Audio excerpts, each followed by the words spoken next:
The waitress stood trembling, water dripping from her hair onto the checkered floor, her uniform plastered to her skin. 3 college boys at the corner booth were doubled over, laughing like they'd just won a game.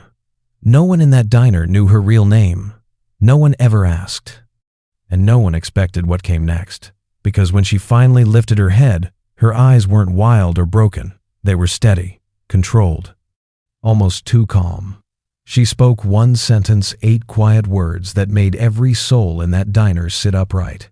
"You just assaulted a Navy SEAL commander." For a heartbeat, even the coffee machine seemed to fall silent. What followed was something the town would retell for decades. That day had started like any other for Maya Reynolds. She tied her brown hair into a neat bun, slid into her plain waitress uniform, and stepped into the icy morning outside her tiny apartment. She always liked the early hours. The streets were mostly empty. The cold bit at her cheeks, but the quiet gave her space to breathe, to organize the memories that still woke her at night.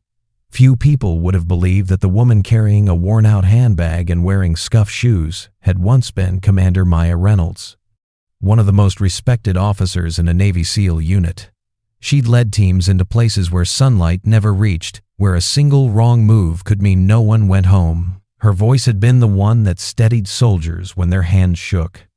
Her decisions had saved lives, until the day she couldn't save the one that mattered most.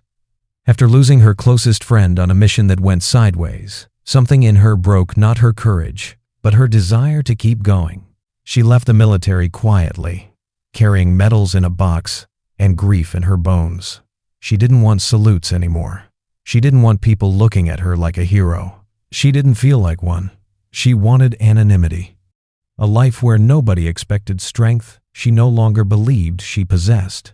The diner became that life. The smell of bacon and coffee, the low hum of conversation, the clatter of plates, it grounded her. Here, she was just the quiet waitress who never messed up an order.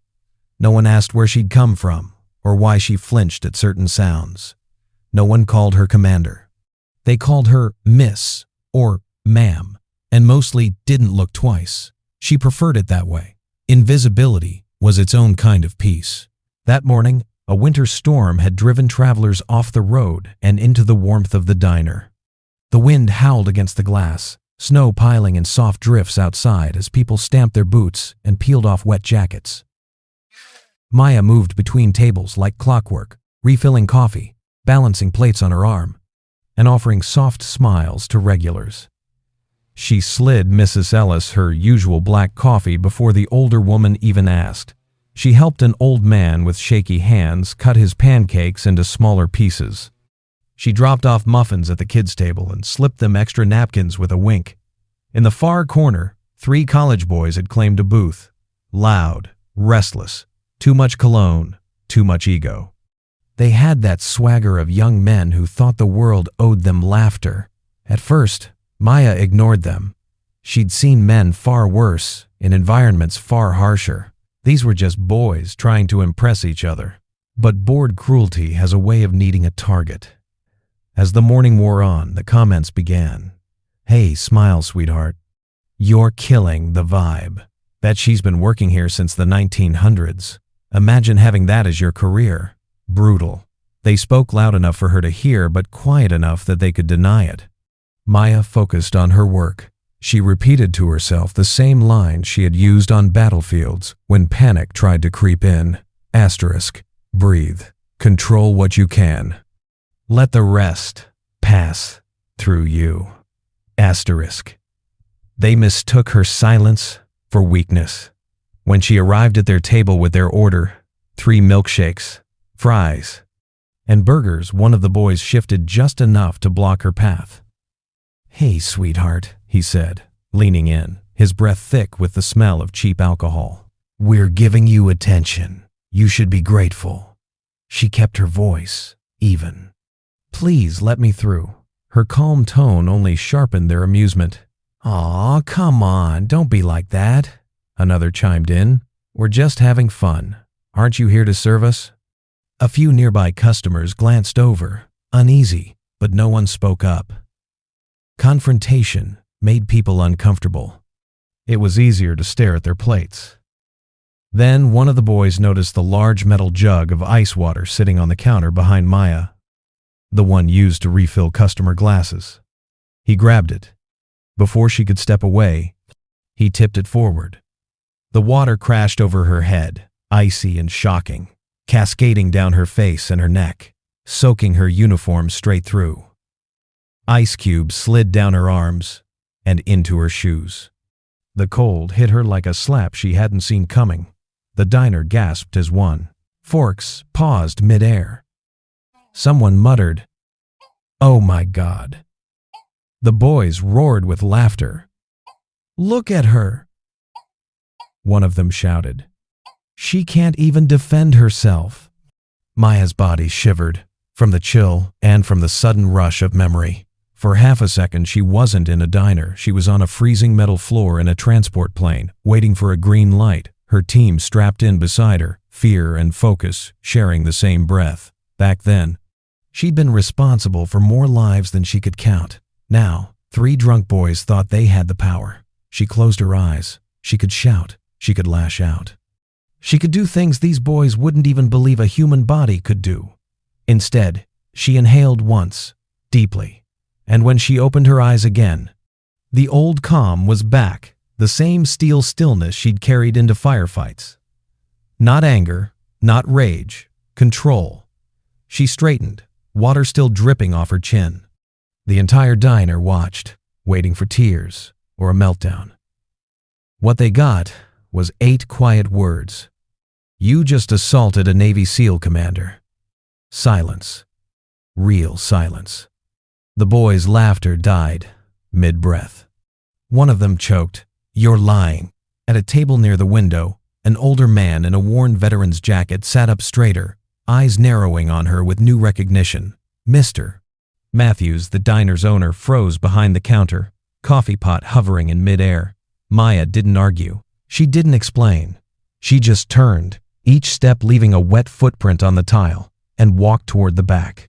She didn't need an audience. She needed air. In the small break room, she braced herself against the wall. Cold water still clinging to her skin. This time she let her hands shake. Not from fear of the boys she'd faced, men with weapons and nothing to lose. No, this was different. She had built this quiet life carefully, brick by brick, hoping her past would stay buried beneath it. And with one sentence, she dragged it back into the light. The door creaked open. Mr. Matthews stepped in, face etched with worry and anger. In his late 50s, with tired eyes and a kind heart, he'd always treated his staff more like family than employees. "Maya," he said softly, "are you all right? I am so sorry.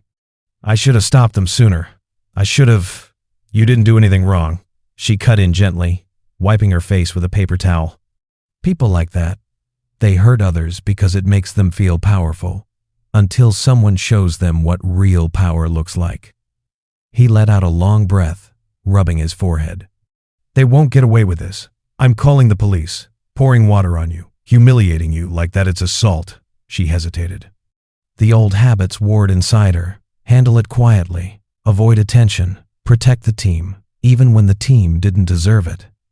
"They don't need punishment," she said at last, voice low.